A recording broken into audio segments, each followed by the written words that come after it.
महिला आरक्षण कानून पर लगी राजभवन की मोहर। महिलाओं को सरकारी नौकरियों में क्षैतिज आरक्षण का रास्ता हुआ साफ।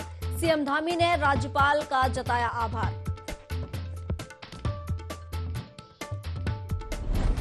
उत्तराखंड में ग्रामीण उद्यमों को गुल्लक योजना से मिलेंगे 1.25 करोड़ रुपए। सीएम पुष्कर सिंह धामी ने योजना का किया शुभारंभ। कहा, ग्रामीण उत्तराखंड उद्यमिता समिट में निवेशक और उद्यमिता के बीच होगा सीधा संवाद। सीएम पुष्कर सिंह धामी ने राज्यपाल से की मुलाकात। जोशीमठ में भू धसाव की स्थिति को लेकर की चर्चा। सीएम ने राज्यपाल से की मुलाकात।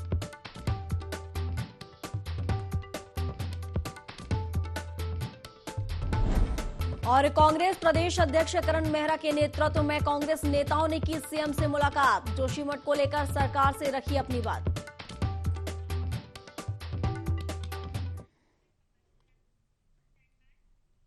नमस्कार, देवभूमि लाइव में आप सभी का स्वागत है। मैं हूं आपके साथ प्रियंका। बुलेटिन की शुरुआत करते हैं। देहरादून में ग्रामीण उत्तराखंड उद्यमिता समिट 2023 गुल्लक का आयोजन किया जा रहा है, जिसमें सीएम पुष्कर सिंह धामी ने बतौर मुख्य अतिथि शिरकत की। इस दौरान सीएम धामी ने कहा कि इससे ग्रामीण क्षेत्रों के व्यवसायियों को विभिन्न क्षेत्रों में सरकार के द्वारा चलाई जा रही योजनाओं के बारे में जानकारी मिल सकेगी। ग्रामीण उद्यमियों हेतु आयोजित गुल्लक नामक यह कार्यक्रम देश भर में अपनी तरह का एक पहला कार्यक्रम है, जिसमें निवेशक ग्रामीण उद्यमियों के साथ सीधे संवाद कर उनके उद्यमों से निवेश कर सकेंगे।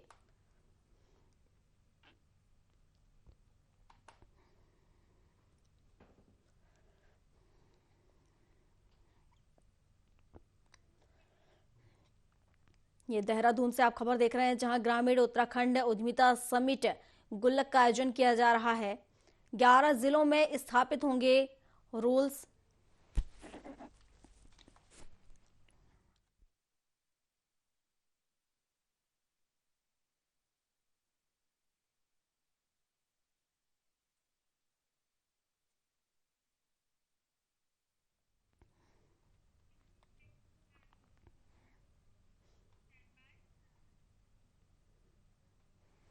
खबरों में आगे बढ़ते हैं और देहरादून से बड़ी खबर आपको बता देते हैं, जहां महिला आरक्षण कानून पर राजभवन की मोहर लग गई है। महिलाओं को सरकारी नौकरी में दिया जाएगा 30% आरक्षण। सीएम धामी ने राज्यपाल का आभार जताया है इसको लेकर और कहा कि मातृ शक्ति के सशक्तिकरण में महत्वपूर्ण भूमिका निभाएगा यह कानून। तो ये बड़ी खबर, महिलाओं के लिए कानून बना है, जिससे अब महिलाओं को 30% आरक्षण मिलेगा सरकारी नौकरियों में। महिला आरक्षण कानून पर राजभवन की तरफ से मोहर लग चुकी है और जिसको लेकर सीएम पुष्कर सिंह धामी ने आभार जताया है। तो महिला आरक्षण कानून पर राजभवन की मोहर लगी।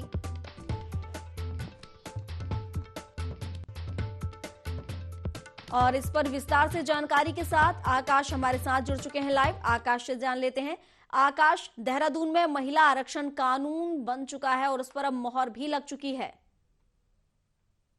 देखिए, बिल्कुल जिस तरीके से उत्तराखंड में पहले भी ये परिपाटी जो शुरू हुई थी, जिसमें महिलाओं को 30% आरक्षण जो है सरकारी नौकरी में दिया जाना तय हुआ था। लेकिन कह सकते हैं कि कुछ महिलाओं के, यानी कि कुछ राज्य की महिलाओं ने जो है इसमें हाईकोर्ट में अपील की थी, जिसके बाद हाईकोर्ट ने इस पूरे मसले पर जो है रोक लगा दी थी और ये कहा था कि जिस तरीके से 30% आरक्षण दिया जा रहा है वो न्याय संगत नहीं है। उसके बाद कहीं ना कहीं लगातार जो सरकार है उसकी चिंता भी बढ़ी थी, क्योंकि कई विभागों में सरकारी नौकरियां निकली थी, उसमें 30% का जो आरक्षण है वो तय भी किया गया था। लेकिन जिस तरीके से हाईकोर्ट का ऑर्डर आया था, उसके बाद से कहीं ना कहीं राज्य सरकार ने सुप्रीम कोर्ट में अपनी पैरवी की और एक SLP दाखिल की थी, जिसमें सुप्रीम कोर्ट ने हाईकोर्ट के जो फैसला उसको स्टे लगा दिया था। लेकिन कह सकते हैं कि राज्य सरकार ने ये तय किया था कि महिलाओं को आरक्षण जो है मिलना चाहिए, क्योंकि महिलाओं को सशक्त बनाने के लिए ये कानून काफी अहम था। क्योंकि जो सरकारी नौकरियां हैं उसमें अगर 30% महिलाओं को आरक्षण मिलता है तो सही बात है कि कहीं ना कहीं महिलाओं को इस आरक्षण का जो है लाभ मिलेगा। तो उसी के तहत कहीं ना कहीं हाल ही में जो शीतकालीन सत्र हुआ था, सरकार ने उसमें एक विशेष जो है विधेयक इस पर लेकर आई थी, जिसमें कुछ संशोधन के साथ इसको पेश किया गया था। और विधेयक जो है विधानसभा से जब पास हुआ तो उसके बाद राज्यपाल को इसकी मंजूरी के लिए भेजा गया था। राज्यपाल की मंजूरी की अगर हम बात करें तो राज्यपाल के स्तर पर भी जो राज्यपाल सचिवालय है उसने पूरे मसले को लेकर के अध्ययन किया था। कई चीज़ों को लेकर के सवाल भी उठ रहे थे, लेकिन उसके बावजूद भी कह सकते हैं कि राज्यपाल की तरफ से इस पूरे बिल को मंजूरी मिल गई है। और अब समय उत्तराखंड में अब 30% महिलाओं को आरक्षण सरकारी नौकरियों में देने का जो कानून है वो एक तरीके से लागू लागू कर दिया गया है। तो कह सकते हैं कि महिलाओं को इसका लाभ एक तरीके से मिलेगा। आने वाली जितनी भी सरकारी नौकरियां हैं उसमें महिलाओं को इसका लाभ मिल सकेगा और निश्चित तौर पर कहीं न कहीं इस कानून को जिस तरह से राज्यपाल की मंजूरी मिली उसके बाद खुद मुख्यमंत्री ने राज्यपाल का भी आभार व्यक्त किया है। उन्होंने सीधे तौर पर कहा है कि इस कानून को लागू होने से महिलाएं सशक्त होंगी और उत्तराखंड की महिलाओं को लगातार जिस तरीके से हम अहम रोल कहीं न कहीं रहता है, तो उसमें एक तरीके से ये कानून भी जो है अपनी महत्वपूर्ण भूमिका निभाता हुआ नजर आएगा। बिल्कुल आकाश, महिलाओं को सशक्त बनाने के लिए ये कानून बेहद जरूरी है और अब उनकी मांगे पूरी हो चुकी हैं। किस तरह की खुशी देख पा रहे हैं आप महिलाओं में इस कानून को लेकर?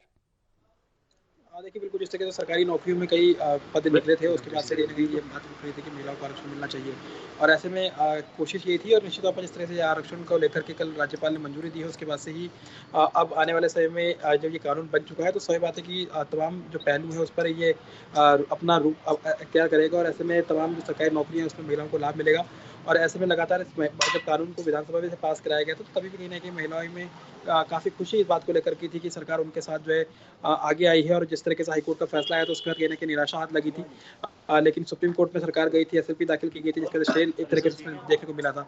और अब जिस तरीके से कानून बन चुका है तो सही बात है कि जब सरकारी नौकरी में इसका लाभ मिलेगा तो महिलाओं में भी इसको लेकर काफ़ी खुशी है कि सरकार कहीं न कहीं उनके साथ आई है और जिस तरीके से सरकार ने वादा किया था कि महिलाओं को सशक्त बनाने के लिए सरकार काम करेगी और उसी के तहत कहीं न कहीं अब आरक्षण भी इन पे लागू कर दिया गया है। तो सही बात है कि महिलाओं को इस बात को लेकर के काफ़ी खुशी भी है और आने वाले समय में जितनी भी सरकारी नौकरी निकलेंगी उसमें चुनगा वो महिलाओं को जो है मिल सकेगा। बिल्कुल आकाश, महिलाओं के लिए खुशी की खबर है और कहीं न कहीं सीएम पुष्कर सिंह धामी ने भी देखा जाए तो इसको लेकर आभार जताया है। देखिए बिल्कुल जिस तरीके से राज्यपाल ने इसको मंजूरी दी है कल मुख्यमंत्री भी राज्यपाल से मुलाकात और कह सकते हैं कि मुलाकात के दौरान भी इस बात को लेकर के चर्चाएं थी और महिलाओं को जो आरक्षण देना था उसको लेकर मुख्यमंत्री ने आभार जताया है क्योंकि राज्यपाल की मंजूरी का इंतजार काफ़ी समय से किया जाता है क्योंकि कई और भी विधेयक पास किए गए तो उसमें राज्यपाल की अनुमति एक तरह से मिल गई थी लेकिन महिला जो आरक्षण बिल है उसको लेकर के राजभवन की तरफ से भी अध्ययन किया जा रहा था कि क्या वाकई ये एक तरीके से न्याय संगत है कि महिलाओं को आरक्षण मिलना चाहिए, संविधान में इसका कोई प्रावधान तो नहीं है इसके खिलाफ। तो ऐसे में तमाम चीज़ों को लेकर के अध्ययन किया गया था और इसी बात है कि जब अध्ययन करने के बाद तमाम पहलुओं पर जिसकी बिल्कुल चर्चा हुई उसके आकाश, बाद मातृ शक्ति के सशक्तिकरण में ये महत्वपूर्ण भूमिका निभाएगा ये कानून और कहीं ना कहीं एक नई शक्ति उन्हें प्रदान करेगा। जिस तरीके से कानून बना है और जिस तरीके से कई समय से मांग कर रही थी महिलाएं, अब जाकर कहीं ना कहीं उनकी जो मांग है वो पूरी हुई है। शुक्रिया आपका। खबरों में आगे बढ़ते हैं। मुख्यमंत्री पुष्कर सिंह धामी ने राज्यपाल लेफ्टिनेंट जनरल गुरमीत सिंह से राज्यपाल ने राजभवन में मुलाकात की है और इस दौरान राज्यपाल ने मुख्यमंत्री से जोशीमठ में भू धसाव की स्थिति पर जानकारी ली, जिस पर सीएम धामी ने जोशीमठ में भू धसाव क्षेत्र में संचालित राहत और बचाव कार्यों और नागरिकों की सुरक्षा को लेकर उठाए गए कदमों की विस्तृत जानकारी दी। राज्यपाल ने कहा कि भू धसाव क्षेत्र में निवासरत लोगों की सुरक्षा सबसे महत्वपूर्ण है, जिसे ध्यान में रखा जाए और प्रभावितों के अस्थायी पुनर्वास का उचित प्रबंध सुनिश्चित किया जाए ताकि प्रभावित लोगों को ठंड व मौसम बिगड़ने की स्थिति में परेशानियों का सामना न करना पड़े। वहीं राज्यपाल ने राज्य सरकार के अभी तक उठाए गए त्वरित कदमों पर संतोष जताते हुए इस कार्य में लगे सभी लोगों की सराहना की।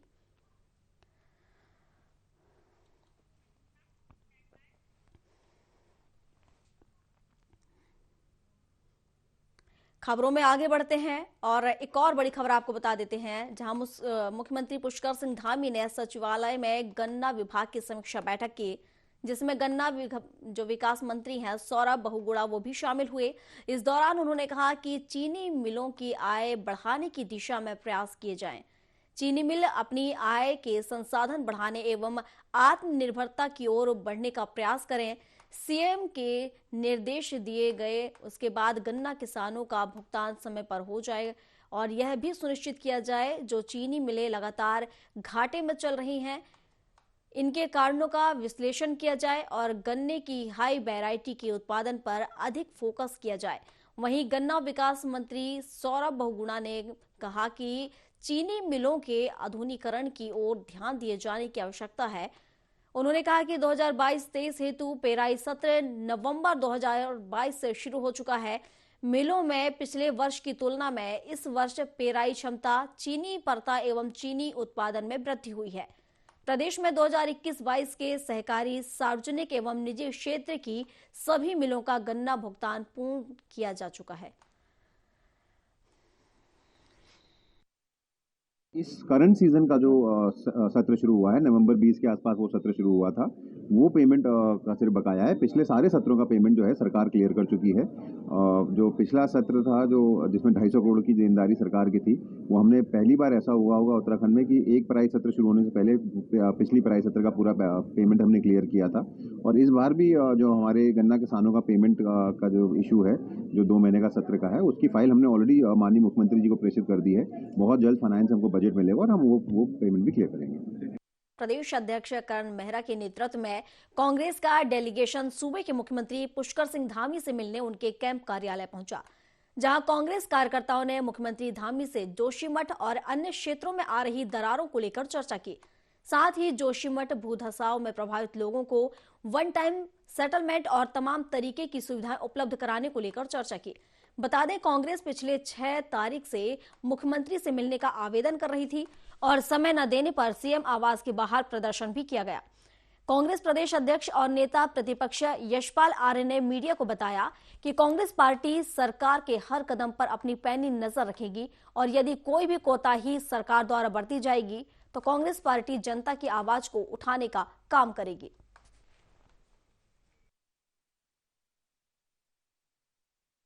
आज पूरी उत्तराखंड की जो हालत है उस पर चर्चा हुई, क्योंकि जोशीमठ ने सबका ध्यान आकर्षित किया, लेकिन हकीकत में जोशीमठ का अस्तित्व खतरे में, साथ में उत्तरकाशी में दरारें, बगल में कर्णप्रयाग में दरारें, रुद्रप्रयाग में आज खबर आई है कि वहाँ भी दिक्कतें हो रही हैं। आपके साथ लगा हुआ जो मसूरी वाला एरिया है वहाँ भी इस तरीके की परेशानियां देखने में आ रही हैं। इन सभी विषयों को लेकर हम मिले हैं। हमने मुख्यमंत्री से कहा कि मंत्रियों की एक ग्रुप को वहाँ आपको भेजना चाहिए जो वहीं कैंप करें और लोगों के बीच में रह के उनके राहत कार्यों का जायजा लें। जोशीमठ आज अपने अस्तित्व की लड़ाई लड़ रहा है। जिस तरह के हालात हैं और जिस तरह के वहाँ पर डर पैदा हुआ है, लोगों का भविष्य अंधकारमय दिखाई दे रहा है और लोग रातों भर सड़क के किनारे, सड़क के बीच में रह रहे हैं। दरारें आ चुकी हैं, पूरी तरह मकान ध्वस्त होने के कगार पर हैं। ऐसे हालात में वो जीवन जी रहे हैं, तो उसके लड़ाई की लड़ने का दायित्व हमारा है और हमने कहा है कि हम इस ऐसे वक्त में, ऐसे कठिन समय में हम जोशीमठ के बाशिंदों के साथ। चलिए, और इस वक्त की बड़ी खबर से आपको रूबरू करा देते हैं, जो कि देहरादून से है, जहां जोशीमठ में राहत कार्यों के लिए 1000 करोड़ रुपए मांगेगी सरकार। सर्वे रिपोर्ट आने के बाद केंद्र को भेजा जाएगा प्रस्ताव और सीएम धामी ने अपना 1 माह का वेतन राहत कोष में दिया है। जोशीमठ के 37 और परिवारों को शिफ्ट किया गया है। अब तक 131 परिवारों को शिफ्ट किया गया है। तो जोशीमठ में राहत कार्य जारी है और केंद्र से 1000 करोड़ रुपए की मांग करेगी सरकार और सर्वे रिपोर्ट आने के बाद प्रस्ताव भेजा जाएगा केंद्र सरकार को। सीएम धामी ने सहयोग दिया है, यानी 1 माह का वेतन राहत कोष में उन्होंने दिया है और 37 और परिवारों को शिफ्ट किया गया है। तो ये देहरादून से आपको बड़ी खबर बता रहे हैं, जहां लगातार भूधसाव देखने को मिल रहा है। जोशीमठ में लगातार दरारें पड़ रही हैं और इसको देखते हुए, सुरक्षा को देखते हुए लगातार कार्य कर रही है सरकार और अब जोशीमठ में राहत कार्यों के लिए 1000 करोड़ रुपए की मांग करेगी सरकार केंद्र सरकार से। सर्वे रिपोर्ट आने के बाद केंद्र को प्रस्ताव भेजा जाएगा। बता दें कि सीएम धामी ने अपना 1 माह का वेतन राहत कोष में दिया है और जोशीमठ के 37 और परिवारों को शिफ्ट किया गया है। तो लगातार जोशीमठ में रहने वाले लोगों की परेशानियां बढ़ रही हैं और जिस तरीके से उन्होंने पाई करके इस पूंजी को बनाया और आज वही पूंजी को छोड़कर उन्हें दूसरी जगह शिफ्ट होना पड़ रहा है, जिसको लेकर कहीं ना कहीं उन लोगों में उदासीनता भी देखने को मिल रही है। आप तस्वीरों में देख सकते हैं कि किस तरीके से यहाँ मकानों पर दरारें पड़ रही हैं, छतों पर दरारें पड़ रही हैं और लगातार इन दरारों के चलते यहाँ से लोगों को शिफ्ट किया जा रहा है। सड़कों पर दरारें आ रही हैं और लगातार ये दरारें बढ़ती चली जा रही हैं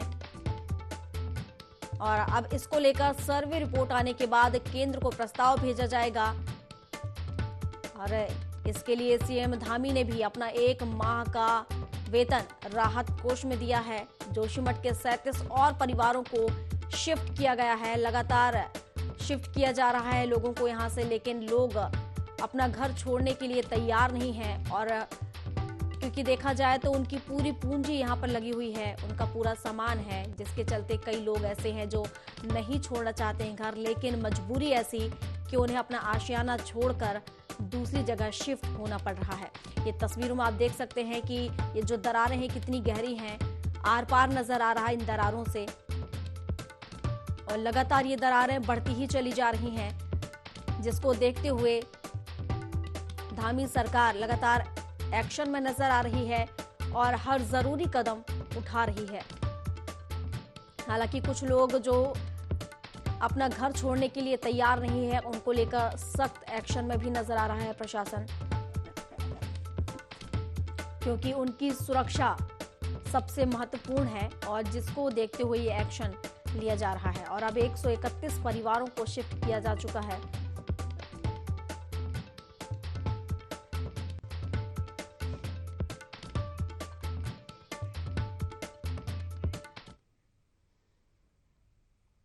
चलिए खबरों में आगे बढ़ते हैं और देहरादून से एक और बड़ी खबर आपको बता देते हैं, जहां महिला आरक्षण कानून पर राजभवन की मोहर लग गई है। अब महिलाओं को सरकारी नौकरी में 30% आरक्षण दिया जाएगा। सीएम धामी ने राज्यपाल का आभार जताया है इसको लेकर और कहा, मातृ शक्ति के सशक्तिकरण में महत्वपूर्ण भूमिका निभाएगा यह कानून। तो महिलाओं को सरकारी नौकरी में अब 30% आरक्षण दिया जाएगा। महिलाओं के लिए खुशी की खबर है, जहां सीएम धामी ने भी राज्यपाल का आभार जताया है।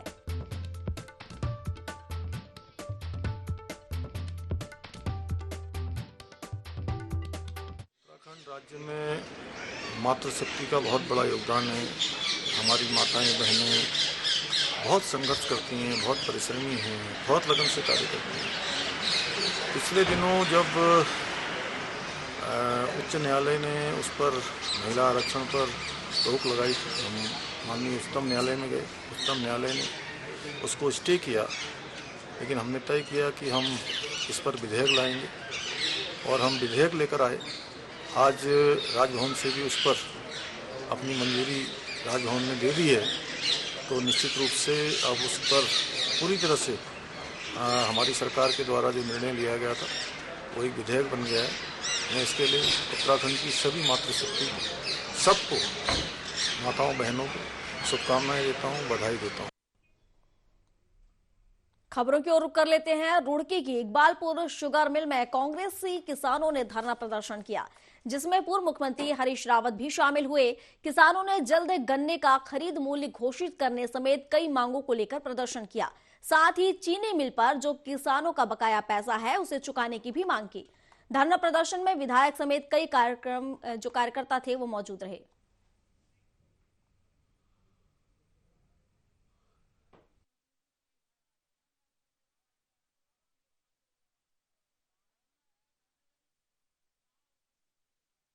सांकेतिक चेतावनी है इस सरकार को कि भाई इकबालपुर चीनी मिल और वहाँ के किसानों के साथ खिलवाड़ बंद करो। 150 करोड़ रुपए से ज़्यादा किसानों का चीनी मिल पर बकाया है।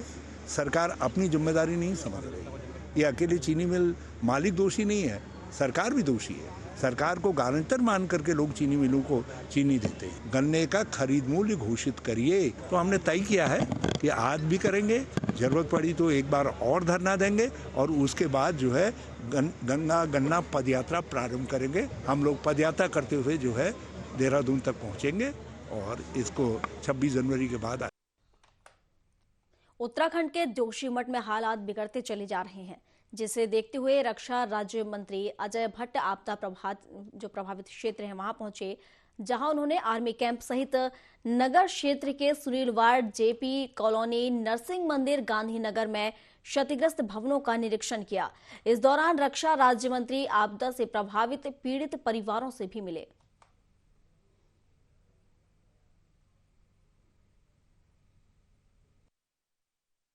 माननीय प्रधानमंत्री जी पल पल की खबर ले रहे हैं।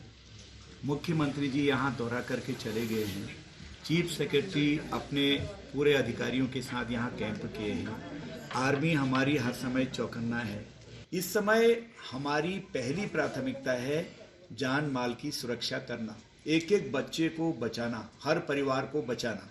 थोड़ा कष्ट तो होगा, तो जो टिल्ट हो गए हैं बिल्कुल ही झुक गए हैं दूसरी तरफ को, या मिल गए हैं जिनका भविष्य में भी खतरा जिनसे बना हुआ है, उनको विशेषज्ञों की देखरेख में अलग किया जा रहा है। उसका भी एस्टिमेट बनेगा, उसका जो खर्चा है, जो अनुमन्य मुआवजा है, वो उनको सहायता भी दी जाएगी। जोशीमठ में मकान धंसने के जिस तरीके से लगातार वहां जमीन धंस रही है, भूधसाव हो रहा है, जिसके बाद आसपास के लोग भी दहशत में हैं। मसूरी के लढौर क्षेत्र में भी कई वर्षों से इस तरह का धंसान देखा जा रहा है, लेकिन प्रशासन और सरकार की ओर से इस दिशा में कोई ध्यान नहीं दिया जा रहा। हालांकि मसूरी के लढौर क्षेत्र की केवल सड़कें ही धंस रही हैं, लेकिन तलहटी और साउथ रोड पर लगातार पहाड़ का कटान किया जा रहा है। कहीं जेसीबी लगाकर सड़क बनाई जा रही है, तो कहीं पर खुदान किया जा रहा है, जिसके कारण भूमि धंसाव बढ़ रहा है। वहीं एसडीएम शैलेंद्र नेगी ने मौके पर जाकर निरीक्षण किया और कहा कि इस क्षेत्र के जो संबंधित विभाग हैं और वैज्ञानिकों से पूरी जांच करवाई जाएगी और जमीन धंसने के कारणों का पता लगाकर उपचार की व्यवस्था की जाएगी।